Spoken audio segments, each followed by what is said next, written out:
Yuk kita tundukkan kepala di hadapan Tuhan, kita berdoa. Yes Lord, seperti lagu ini berkata bahwa kesetiaan-Mu, kebaikan-Mu Tuhan menaungi kami. Bahkan di saat-saat di mana Tuhan kami tidak menyadarinya, kebaikan dan kesetiaan Tuhan selalu ada. Kami datang di tempat ini Tuhan, kami datang dengan hati nurani kami yang paling dalam, sadar betul bahwa ada Engkau yang baik dan setia. Karena itu Tuhan biarkan kami di dalam ibadah hari ini, kami semua anak-anak-Mu mengalami kebaikan dan kesetiaan-Mu itu. Bukan hanya sekadar untuk take it for granted, tetapi kami menyikapinya, kami boleh meresponinya dengan baik. Roh Kudus, bekerjalah di tengah-tengah kami anak-anak-Mu hari ini. Melalui pemberitaan firman-Mu, hadirlah, jamahlah kami, berbicaralah.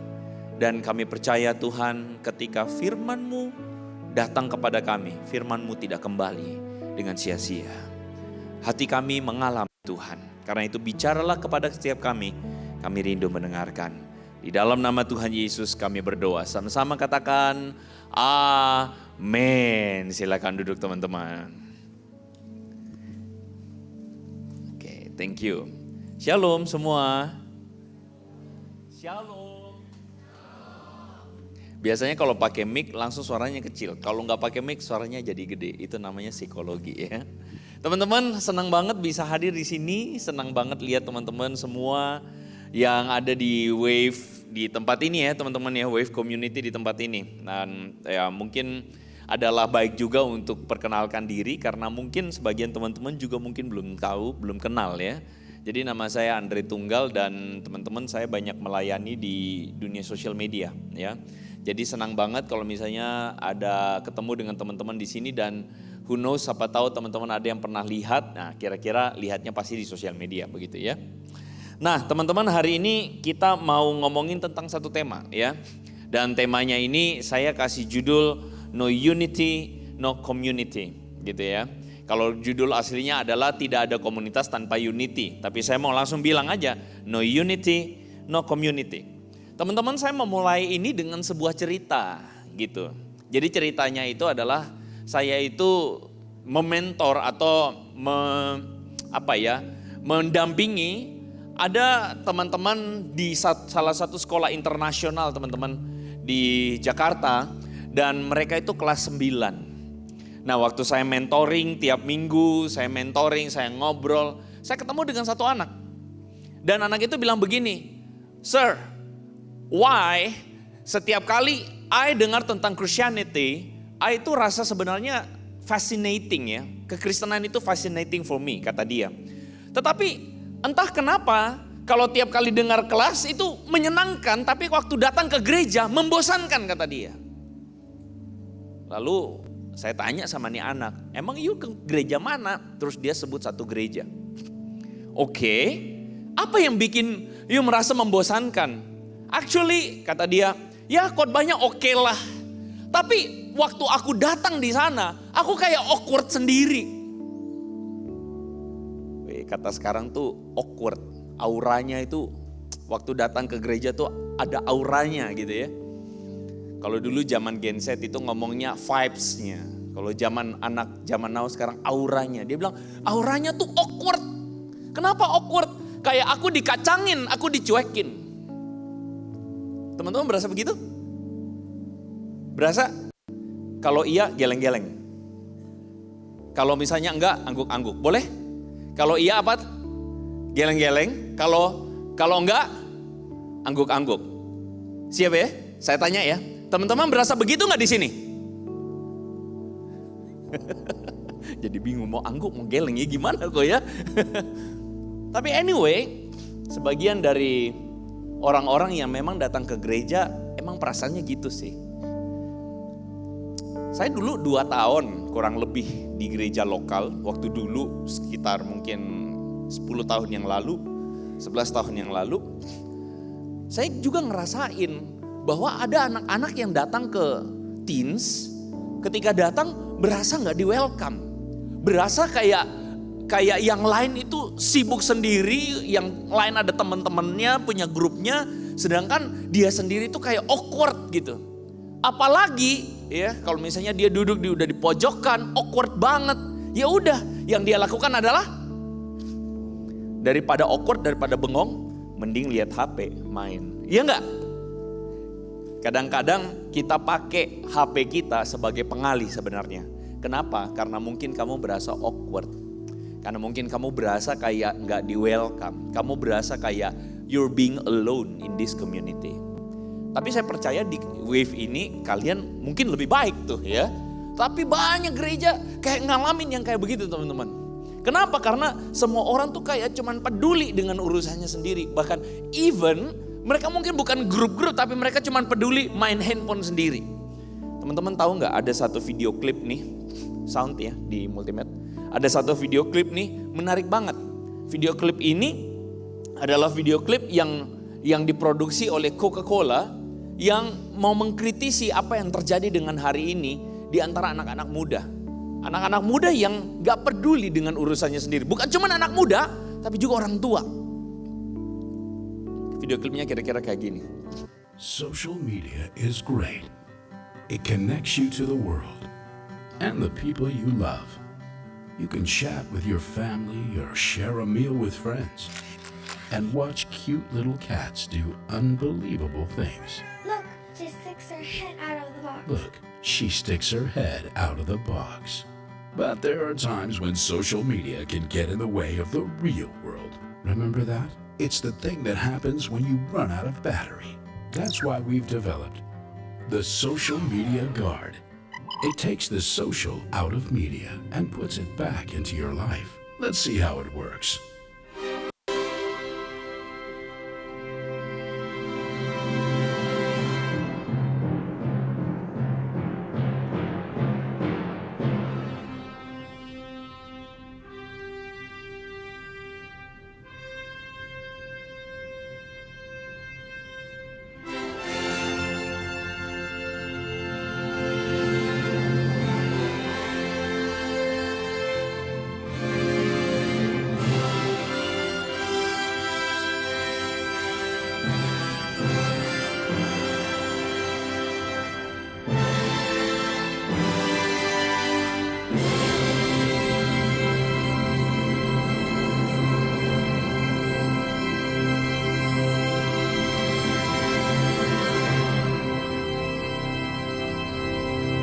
The Social Media Guard. Get yours. Teman-teman, jadi tadi ceritanya saya sama Cigebi udah kong kali kong.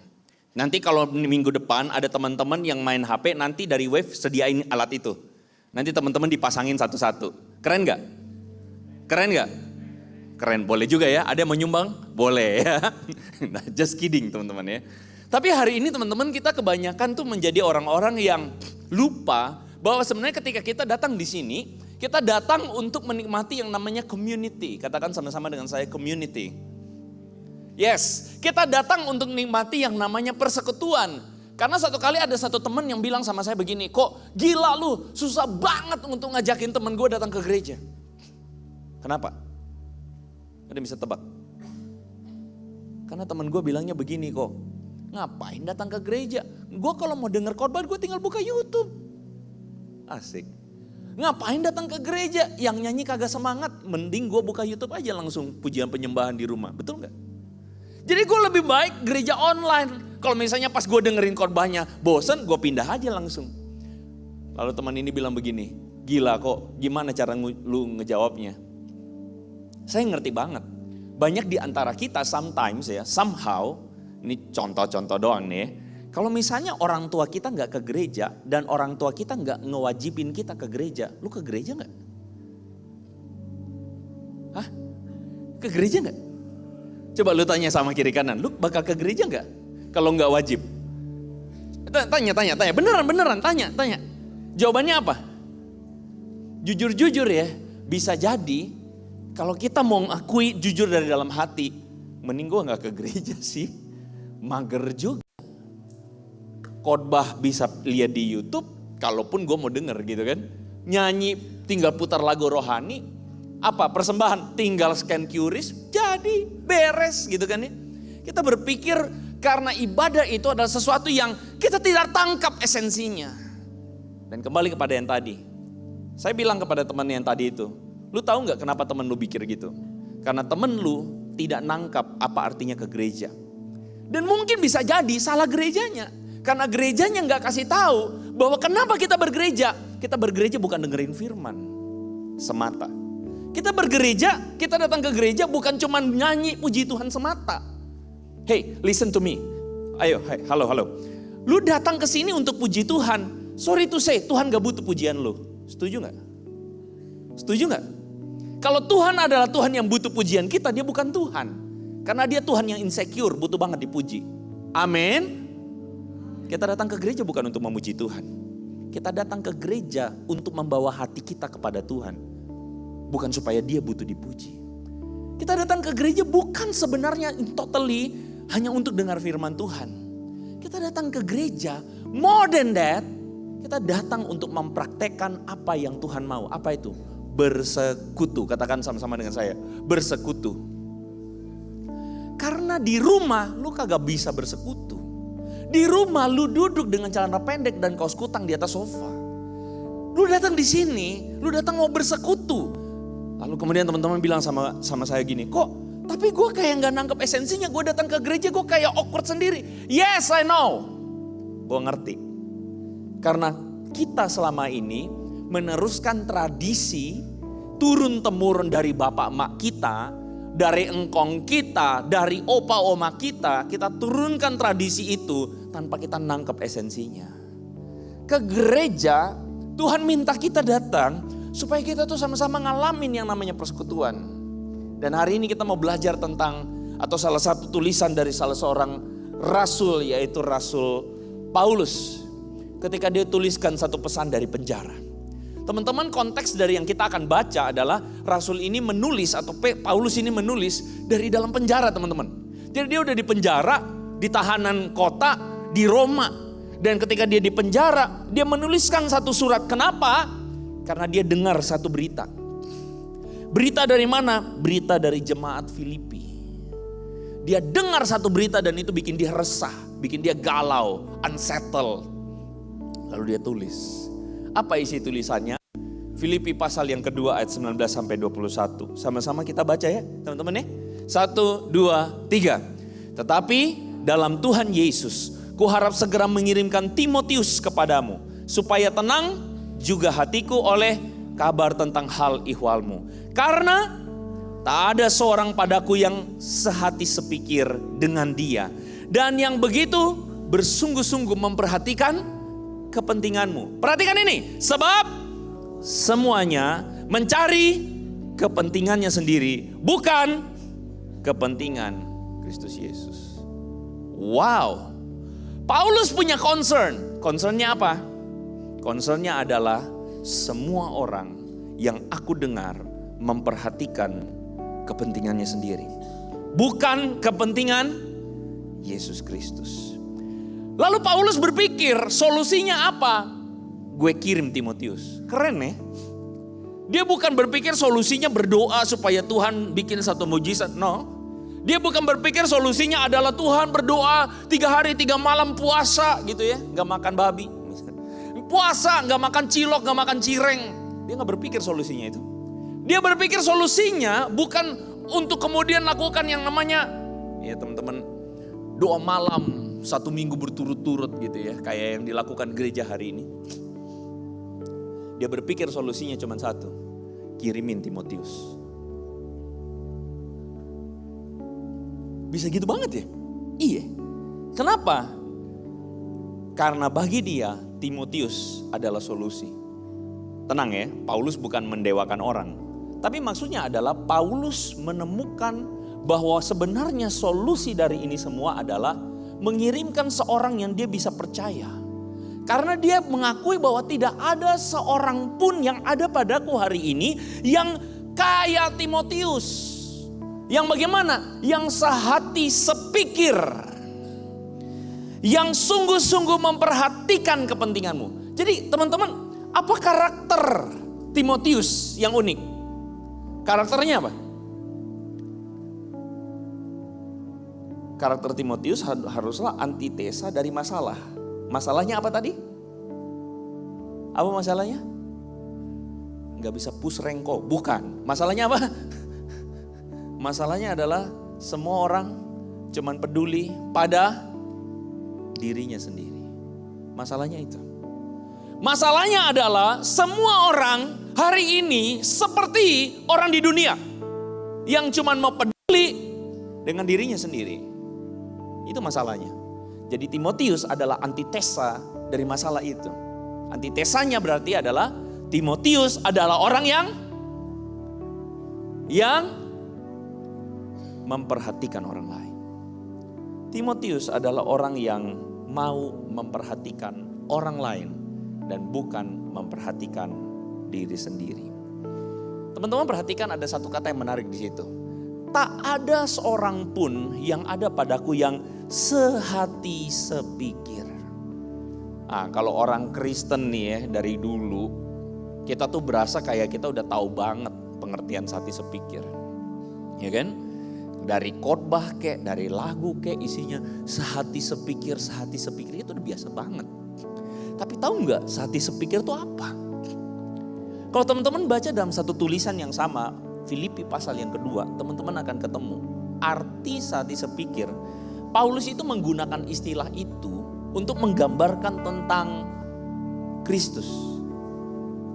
Jadi Paulus bilang sama jemaat Filipi begini, hendaklah kamu sehati sepikir dan hendaklah kamu menaruh pikiran dan perasaan yang terdapat juga dalam Kristus Yesus.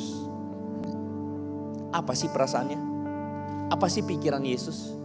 Apa sih pikiran dan perasaan Yesus itu? Apa sih yang dipikirin Yesus? Hari ini pikir apa coba sekarang? Ayo, teman-teman hari ini kalian pikir apa yo? Pikir gebetanku lagi dekat sama sahabat dekat aku.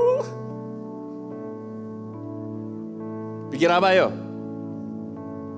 Paulus bilang gini, taruh pikiran dan perasaanmu seperti yang ada di dalam Yesus. Pikiran tentang apa? Ketika Yesus berdoa di Getsemani, lalu kemudian dia berdoa begini, bukan kehendakku, tapi kehendakmu. Bukan aku, tapi engkau. Itu pikiran Yesus. Pikiran Yesus itu apa? Pikiran Yesus adalah pikiran yang tidak mementingkan dirinya sendiri, tapi memberi dirinya untuk menjalankan kehendak Allah, untuk menebus kita. Itu pikiran Yesus. Anyway teman-teman, kalian pernah mikir gak kenapa Tuhan Yesus berdoa? Kalau saya berdoa kepada Tuhan, yang berdoa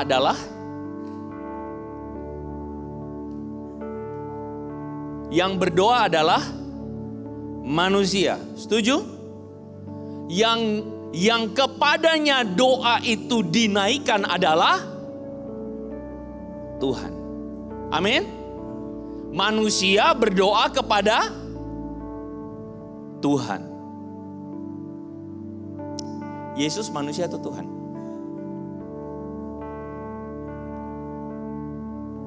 Yesus manusia atau Tuhan? Hah? Manusia apa Tuhan?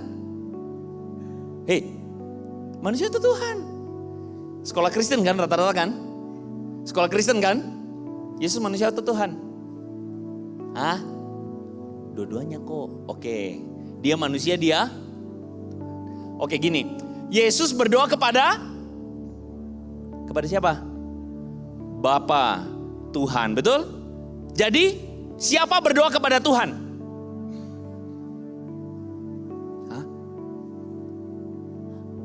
Kenapa pada ngelirik-ngelirik? Jadi siapa berdoa kepada Tuhan? Manusia. Yesus manusia apa Tuhan? Hah? Tuhan. Tuhan berdoa kepada? Jadi mana yang Tuhan? Yuk kita dengerin. Menurut Anda Yesus itu A, Tolong. Tuhan atau B, hamba Tuhan? Oke, diulang dulu ya. Diulang dulu ya. Oke. Menurut Anda Yesus itu A, Tuhan, atau B, hamba Tuhan? Itulah yang pengen saya pertanyakan gitu loh. Saya juga nggak bisa menjawab. Ya, Gitu. banyak saudara kami Kristen itu saya tanya, yang menyuruh Anda menyembah Yesus itu siapa? Mayoritas menjawab yang nyuruh ya pendeta, bukan Yesus, kan begitu. Pada waktu itu pergilah Yesus ke bukit, ia berdoa kepada Allah. Berdoanya kepada siapa Pak? Ini termaktub tadi. Kepada Allah. Yang meminta doa tadi, yang meminta pertolongan tadi itu, apakah itu dia disebut sebagai Tuhan? Pastinya bukan sih kalau Pastinya bukan. menggunakan logika ini Iya. sih. Pagi-pagi benar, waktu hari masih gelap, ia pergi ke tempat yang sunyi dan berdoa di sana. Ini ayat mengindikasikan bahwa Yesus itu sholat subuh Pak. Oh, Oke. Ini ayat mengindikasikan bahwa Yesus sholat subuh. Kalau kalian di situ, lalu ada orang yang nanya begitu, kalian jawab apa?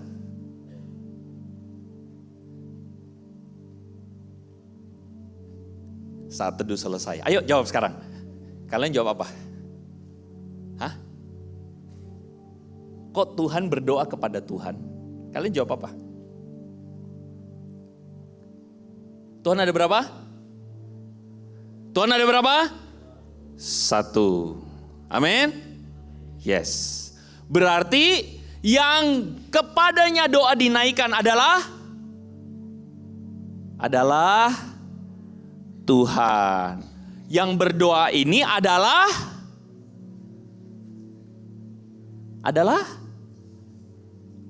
manusia. Jadi Yesus adalah manusia biasa. Makanya Yesus sholat. Betul begitu? Kalau kalian ditanyain begitu, kalian jawab apa? Halo? Hei, jawab apa? Jawab apa? Kabur. Hey, put your attention. Seringkali kita tuh berpikir kita udah tahu Kristen. Kita berpikir kita udah tahu iman Kristen. The fact is, kita nggak tahu apa-apa. The fact is, some of us, even we think that we are Christian, and even we think that we know God, or we know about Jesus, and we are so somehow, ya udah biasa lah, gue tahu banget lah gitu iman pada Yesus. Let me tell you, we still need to learn more about our faith. That's why to come to the church, to learn about the Word of God, it's necessary, even important. Why? Because we have to admit that we are, atau kita ini tidak tahu apa-apa. Waktu saya kelas 2 SMP, saya tanya begini sama guru saya. Mem, tanya. Ya, tunggal. Kenapa tunggal? Saya bilang begini. Kalau Tuhan Maha tahu, dan Tuhan tahu manusia akan jatuh dalam dosa. Betul? Tuhan tahu nggak? Tahu. Jatuh dalam dosa sengsara nggak? Sengsara banget. Kalau nggak, kita kan sekarang masih jalan-jalan di taman kan? Happy-happy, nggak usah ujian. Betul nggak? Iya toh? Kita nggak usah susah-susah untuk SMPTN atau apalah itulah namanya lah kan? Gitu kan? Bener nggak? Kita nggak usah ngerasain lagi ditikam sama teman kita. Bener nggak? Ayo lo. Sama sahabat kita ditikung sama ini, gebetan kita ditikung. Kita nggak usah rasa itu lagi, betul nggak? Kita nggak usah rasa akibat dosa. Kita sekarang masih happy-happy di taman sambil makan duren. Enak kan? Enak banget. Tuhan tahu nggak manusia akan jatuh dalam dosa? Tahu nggak? Tahu. Kalau Tuhan tahu manusia akan jatuh dalam dosa dan even dia adalah Tuhan yang baik, kenapa dia ciptain kita yang bisa jatuh dalam dosa? Kalian pernah mikir itu nggak? Saya kelas 2 SMP saya udah tanyain. You know what? Apa yang guru saya jawabin? Ya ada pertanyaan yang lain. Dia gak pernah jawab pertanyaan saya. Abis kelas dia bilang gini, tunggal nanti kamu jadi ateis lo, hati-hati lo. Gitu katanya. You know what? Puji Tuhannya adalah saya gak berhenti mencari jawaban. Saya tetap curious. Ada seorang bapak gereja namanya Anselmus. Dia bilang begini, fides quaerens intellectum. Iman yang sejati, perhatikan ini ya. Iman yang sejati adalah iman yang mencari pengetahuan. Iman yang sejati membuat kita tuh mencari tahu. Jadi dari tadi saya tuh goyang-goyangin iman teman-teman semua tuh. Kita kembali ke pertanyaan yang awal. Lah kok tadi dijawab enggak? Gue bikin di video gue, promosi sekalian ya. Enggak. My point is gini. Yesus manusia atau Tuhan? Kita percaya dia adalah manusia dan Tuhan. Tapi ketika dipertanyakan, dia berdoa kepada Tuhan. Kok Tuhan berdoa kepada Tuhan? Tuhan ada berapa? Satu. Kalau satu berarti Tuhan ngomong sama siapa? Diri sendiri. Jadi Tuhan kita Tuhan yang suka ngomong sama diri sendiri. Betul begitu? Jawabannya gak gitu bro. Kenapa kita gak mampu untuk menjawab itu? As simple as kita mesti dengan humble mengatakan bahwa kita kecampur-campur dengan pengajaran agama lain. That's why kenapa I selalu bilang dan I selalu ingatin kepada orang Kristen, please know your God. Kenal baik-baik Tuhanmu, kenal baik-baik imanmu. Jangan jadi orang yang cuma ngasal lalu mengatakan, oh agama, oh gue udah ngerti. Sorry to say, kita gak tahu apa-apa. You mesti belajar. Ayah juga mesti belajar. Kita semua harus belajar. That's why kenapa kita datang ke gereja.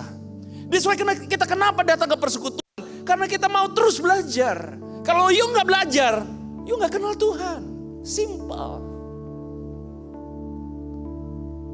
Kenapa saya bilang di depan gini? Karena ada sebuah perbedaan pendapat atau perbedaan pandangan yang totally different between Christianity and other religions. Video yang tadi kita nonton adalah video yang berasal atau dibikin dari seorang yang berasal dari agama seberang. Yang imannya itu adalah iman tauhid. Apa arti iman tauhid? Tidak ada Tuhan selain Allahnya. Itu iman tauhid. Kita hargai saja, itu iman orang. Iman orang lain. Yaitu iman mereka. Dan iman mereka itu benar-benar menekankan yang namanya tidak boleh ada Tuhan yang lain. Dan tidak boleh ada yang disejajarkan. Tidak boleh dipersekutukan. Kalau dipersekutukan kamu musyrik. Dan itulah pandangannya kira-kira terhadap kita. Yang kita ini bedanya sama mereka adalah kita punya Tuhan itu Trinitas. Nah ini pasti sering dengar kan? Cuman kita suka dengar, cuman kita kagak ngerti. Bedanya apa? Loh kok berarti Tuhan kita berapa? Tuhan Kristen ada berapa? Hah? Satu yang mana? Nah sampai di sini kita mentok, kita nggak ngerti. That's why kenapa belajar? Bilang sama kiri kanan, belajar bro. Ah gitu. Belajar sis, gitu. Perhatikan ya. Kita mengakui Tuhan adalah satu. Satu apa? Esa. Tapi esanya itu tidak sama seperti teman-teman kita yang seberang, yang muslim. Esanya mereka itu ya cuma satu, udah gak ada yang lain. Tapi kita punya esa itu berasal dari bahasa Ibrani namanya ehad. Ulangan pasal 6 ayat 4. Shema Israel, Adonai Eloheinu, Adonai ehad. Kata ehad itu, di depan itu artinya adalah unify. Itu ehad. Di dalam bahasa Ibrani ada dua kata yang menggambarkan satu. Yang pertama adalah yahid, yang kedua adalah ehad. Nah itu, perhatikan itu baik-baik. Masalahnya kita orang Kristen sering kebawa dengan pemikiran orang agama seberang. Padahal kekristenan itu punya Tuhan yang unik, di mana Tuhannya itu digambarkan ehad. Satu unity, satu kesatuan. Contohnya di mana? Teman-teman kalau misalnya teman-teman buka di dalam Bilangan pasal yang ke-13 ayat 23, di situ diceritakan bahwa 12 pengintai pulang. Oke? Ketika 12 pengintai pulang, mereka membawa satu cabang dengan setandan buah anggurnya. Katakan sama-sama dengan saya, setandan. Gini, cara memahaminya begini.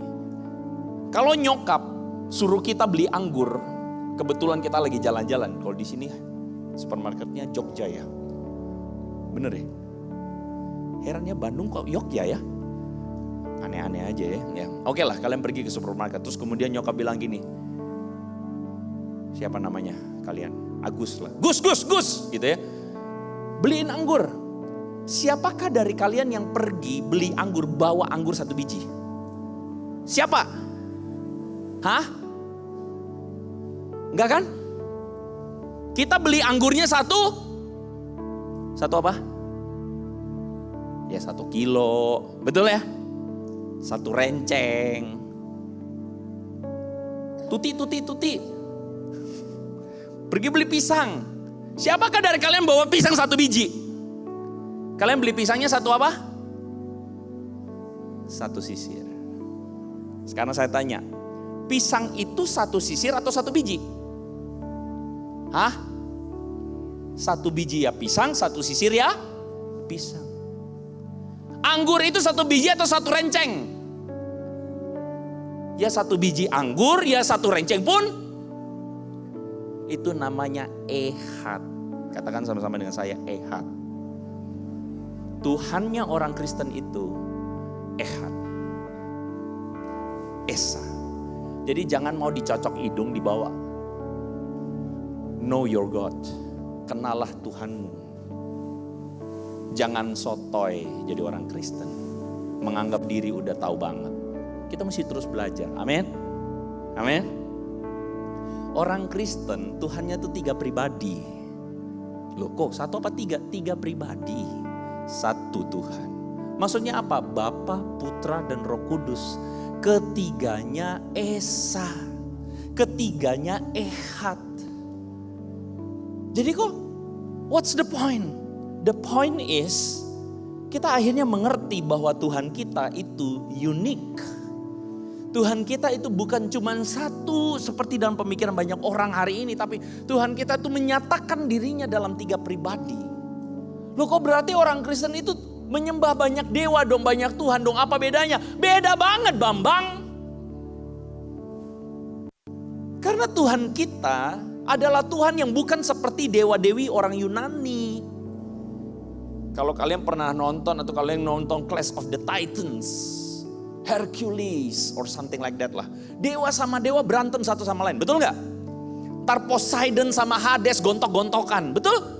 Nanti sama Zeus lagi datang rebutin ceweknya si Poseidon lah, gimana lah. Itu dewa-dewa Yunani yang tidak satu pikiran, tidak satu perasaan, tidak satu kehendak. Masing-masing punya kepentingannya sendiri.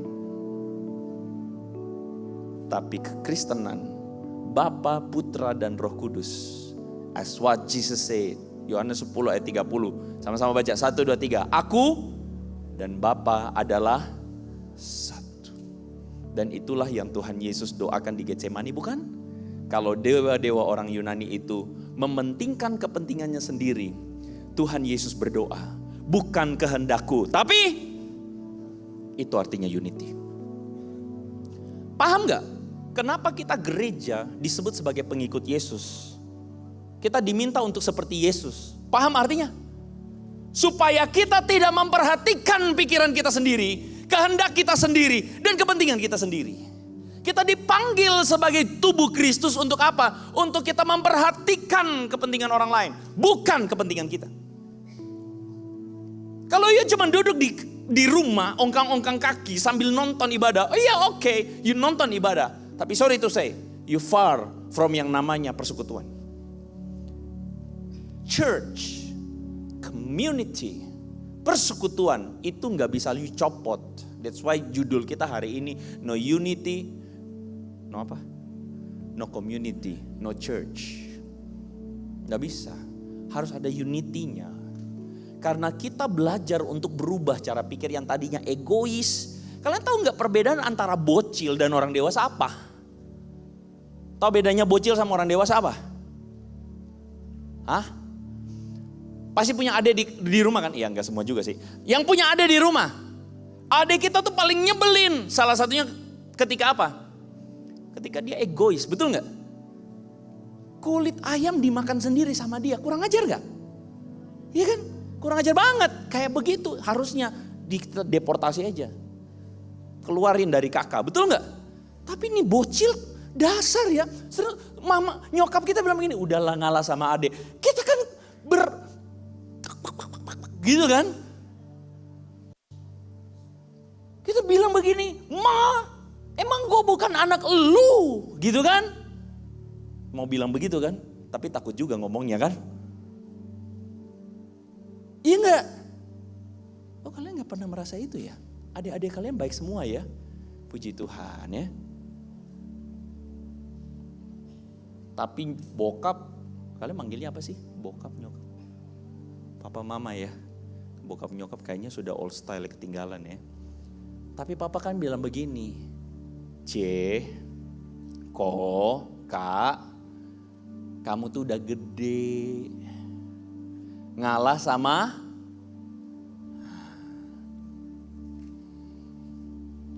hey, hari ini banyak orang Kristen bocil terus karena gak mau ngalah, cuman mau peduli sama kepentingannya sendiri.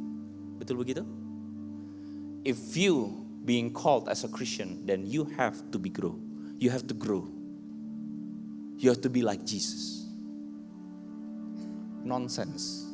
You bilang you Kristen tapi you gak grow. You mesti grow. Karena kita dipanggil untuk grow. Kita dipanggil untuk following Jesus. Kita dipanggil untuk berubah cara pikir kita. Bukan terus jadi bocil. Tapi kita berubah. Dan salah satunya apa? Memperhatikan kepentingan orang lain. Bukan kepentinganmu sendiri. Kalau hari ini engkau masih bilang datang ke sebuah persekutuan. Datang ke gereja. Aduh gak asik. Apa? Soalnya aku gak disambut. Soalnya aku gak disapa. Soalnya aku gak di pikiran kita selalu dilayani. Kalau kamu datang ke gereja, kamu ingin bertumbuh, kamu pikiran harus berubah dari di menjadi me. Bukan lagi dilayani, amin. Bukan lagi diperhatiin, amin. Tapi harus belajar untuk memperhatikan orang. Nyapa. Habis kok aku kalau nyapa, namanya siapa? Susilo.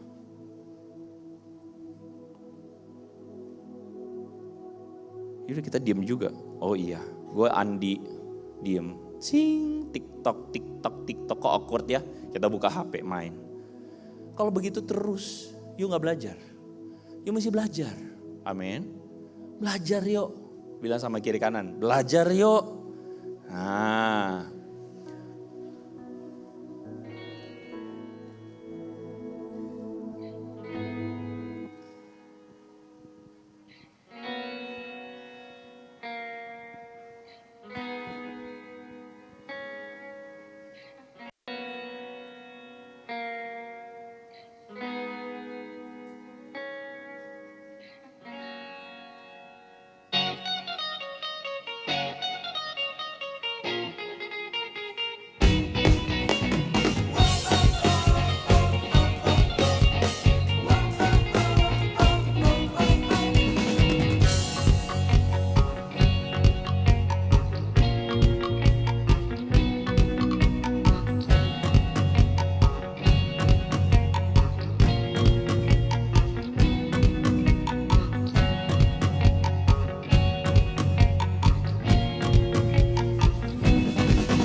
Apa perlu WFG kayak anugerah mesti bikin Coca-Cola kayak begitu?